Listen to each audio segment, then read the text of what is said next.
It was a lot of practice for me.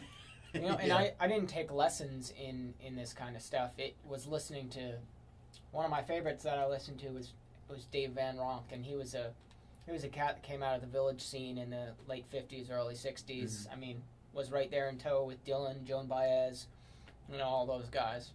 And he was, you know, the quintessential player. And then I started listening to all other blues cats that were around that scene, and they brought Mississippi John Hurt up, and they started playing these colleges. And it was sort of that blues revival that happened out of the British, you know, blues invasion that, you know, Eric Clapton and John Mayall and the Blues Breakers and the Rolling Stones, they were covering all these songs, and Americans didn't know. Didn't even know. they had no idea. Isn't that amazing? Yeah. And they loved it over in England. Yeah, they still love it over there. Yeah. I mean, I think blues performers, acoustic blues performers, they do a lot better overseas, you know, in Europe than they do here in the States. It is amazing when you think about it. You almost hate your fellow countrymen for a little bit. You're like, how could you let this stuff go? I mean, you can't hate, but I mean, it is pretty amazing because blues is American born. You know, it came out of, you know, the South, out of, you know, call and response from slavery, and then there are different kinds of blues. There was Delta blues, which was down in Mississippi. You know, that's like the raw form of the blues, slide guitar, you know, Sun House and all that kind of stuff. And then when they started moving up north and they met with like Appalachian folk singers, then they formed a style that was called Piedmont blues. And that's more along the lines of what I play. It's like more of a country style blues. You're certainly knowledgeable about it, Phil. You know your stuff, man. Thank you. Something else I'm very impressed with, and I want to talk about two different things here. We have a lot of local acts come on the show. You are touring like mad. You're Pennsylvania. You've got Massachusetts gigs, all kinds of stuff like that. So you're a pretty big deal as far as the touring world goes. I put a lot of effort into getting in front of new audiences. Yeah. Sure. But something else I want to talk about was what we were just talking about, which is the house concert. Oh yeah. I'd love to chat about that. I mean, not only this is the basic gist of the fact is, you know, a lot of times you go to bars and people. This is a music-intensive station, so we have who we're talking to is music people, so they might not understand it as much as the average Joe does. But you go to a bar and there's a guy playing guitar in the corner. Everybody's drinking. Everybody's loud. Nobody's paying attention to this guy whatsoever, and he could be a genius, you know. Right. So what you guys have done is you've sort of set up this little house concert network where you allow an environment where artists can come by and play and have an attentive audience. Yes, it's a listening room. I mean, it's like my living room that, you know, I run a house concert series in St. James, and I've played a whole bunch of series that are among the circuit. And it's just, we set up our living room with a bunch of chairs, and we put a little PA together, and singer-songwriters. We've got a whole bunch of dates booked already all the way into August and September, and it's open to the public. It's just an RSVP. You just have to write the person an email or give them a number that they might have on a website. And it's becoming such a cool network of... It's expanded my musical network intensively. And not only that, it's just my fan base.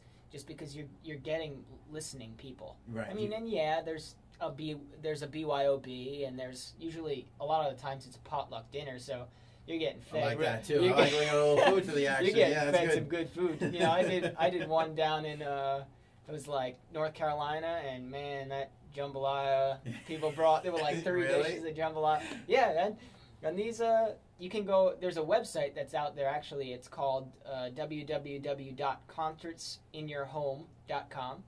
And this guy pretty much set up a huge network for musicians can go to the website, and they can, for a small subscription fee, they just have an annual membership. Right. And it puts you in a network of musicians. So the house concerts that are run, it doesn't cost anything to set up a house concert page. If you want to run a house concert series, it's real simple. You go to this website, you put it in the database, and musicians will contact you, or you can search through the database and find musicians. That's a beautiful thing, and then people can come. So you've gone and played, these house concerts in other places, and now you've opened up a place right here in our own backyard, St. James, and you invite artists to come all over the country. You know, maybe they're playing the Talk House and they need a little gig in between, or That's moving right. up and down the coast like you were saying before. Yeah. And they get a room with people that want to go and hear something new, something different, you know, and be in an environment where they can have a couple of drinks with their friends and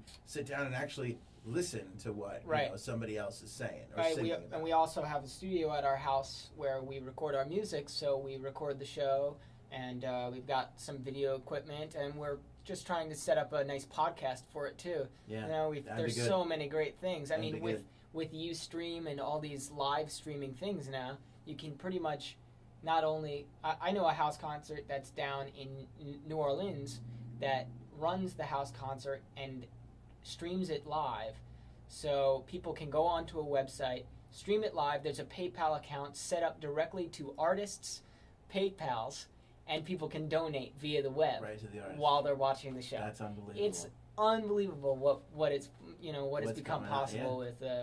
It's almost like the open mics are not as necessary anymore. Well, It's a little different because that's a first time artist. That's good for a lot of those Yeah. kinds of guys. But open mics are certainly a huge part. I Yeah. mean, if But- I'm playing in a new country, I'm probably gonna be playing You're open gonna mics open before mic, I'm booking. But I mean, that actual is shows. amazing to be able to go and watch somebody new completely. See, I love doing stuff like that all the Yeah. time. Welcome. That's great. Yeah, you're welcome anytime. I didn't I didn't know that. I think listen, honestly, Phil, you're a little bit ahead of your time, my man, because that's a brilliant little setup you got going over there. And Thank you. As a music fan, and a lot of people listening are music fans, I'm sure we appreciate it because there's a great scene too here. There's a great scene in Patchogue happening right now. Oh yeah. But it's nice to even the scenes are sort of hard to get into for certain people. So you're really creating a whole new platform. Yeah, for them. it's That's like great. that. We run into that. I run into it a lot of the times. It's that catch-22 where it's like there are premier venues that as a folk musician that I want to play, and you have the credentials to play it, but you may not have played in that area before, so Yeah. they're not going to take the chance on you. So Right. you you can't expose yourself, and you aren't able to expose yourself because Right. you're not getting booked into those rooms. So we find ourselves playing in the noisy bars around the venue, and just not very attentive audiences, and Right. then eventually over time, maybe 3 years playing that around that venue, you'll get You in can because get in you've there, yeah. established a fan base. But with these house concerts, I mean, you can get into a listening room, and not only that, I mean, you can make good money at these things. Right. They're very profitable. That's huge. I think for it's a brilliant musicians. idea, man. I really think it is, and I know a lot of musicians listen to the program. A lot of musicians, especially, tune in for the locals. So Yeah. I'm sure a lot of people are dialing up on their computers right now. Yeah, and saying, please "I gotta get do. to that." Set up, if you're a musician yourself, your network is going to be increased incredibly if you consider setting up a house concert yourself. Yeah. I mean, And maybe we because- get some of the rich people in the Hamptons out here to open up their little lavish homes. Yeah. I like a little of that. You know what I'm saying? Maybe cater the thing. Maybe an open house Oh, I love concert it. party. I love it. I'm going to talk to a few of my rich buddies out here. Yeah, see if we you can should get that do. rolling a little Yeah. bit. Phil, where's the best place to go for your information for your music? You want to go to the MySpace page, Okay. myspace.com. All right, Phil, Phil, Minissale, Minissale, music, MUSIC. Okay, so Yeah. Phil Minissale Music. I'll put a link up to that on the Facebook page so people can get to it pretty easily. And I would thank you for coming in, man. This was good stuff. Yeah, I had a really great time. Thanks for having me. That house concert and the stuff too. I can't wait for the next record, Young Fool. Yeah, I'm looking forward to it. Looking forward to Yeah. that. Looking forward to seeing what you do next. Great. We gotta come back Appreciate again. Of course. I Yeah. love it. All right, let's keep the tunes rolling here. About the latest from the